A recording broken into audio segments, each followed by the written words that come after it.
அஸ்ஸலாமு அலைக்கும். நான் உங்கள் டாக்டர் சையத் முக்தார் ஆம்பூர் ஆம்லேருந்து பேசுகிறேன்.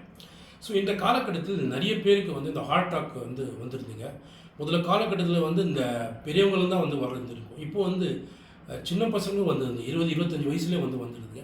இதோடைய சிம்டம்ஸ் என்னென்னா மூச்சு வாங்கும், வேர்வையாகும், வலி லெஃப்ட் கைக்கெல்லாம் பரவும், மூச்சு வாங்குறது கஷ்டமாக இருக்கும், நெஞ்சு அடைக்கிற மாதிரி இதெல்லாம் சிம்டம் இருக்கும்போது ஹார்ட் அட்டாக் சிம்டம் இருக்கும். ஸோ இது இப்போது கிராமத்தில் இருக்குதுன்னு வச்சிங்களேன், அதுக்கு என்ன வழிமுறை பண்ணணும் சொல்லிட்டு அது ஒரு இதை சொல்ல வரேன். ஸோ இந்த அக்குபஞ்சர் பாயிண்டில் நிறைய பாயிண்ட்ஸ் இங்கே இருக்குது, இந்த லைஃப் சேவிங்ஸ் அந்த மாதிரி. அதில் ஒரு பாயிண்ட்ஸ் இங்கே இந்த லெஃப்ட் ஹேண்டில் இங்கே ஒரு பாயிண்ட் இருக்குது. இந்த பாயிண்ட் நீங்கள் ஒரு 60 டைம் அந்த பெயின் வரும்போது இந்த மாதிரி அடுக்கும்போது அந்த பாரம் குறையும், வலி குறையும். அதுக்கப்புறம் வீட்டில் இந்த பட்டை இருக்குது இல்லையா, அந்த பட்டை, இஞ்சி இதெல்லாம் போட்டு கொஞ்சம் பால் எல்லாம் கொதிக்க வச்சு அது கொஞ்சமாக சாப்பிடும்போது அந்த பெயின் கம்மியாகும். அதுக்கு பிறகு நீங்கள் ஹாஸ்பிட்டல் கான்டெக்ட் பண்ணி பார்த்துக்கலாம். அதே போல் இது எண்ணெய் பட்டை போட்டு சாப்பிட்றது, ஸ்மோக்கிங் பண்ணுறது, அல்கால் யூஸ் பண்ணுறது, இந்த மாதிரி சில விஷயங்கள் நம்ம தவிர்த்தால் இந்த இதய சம்பந்த பிரச்சனையிலேருந்து நம்ம காப்பாற்ற முடியும். அஸ்ஸலாமு அலைக்கும்.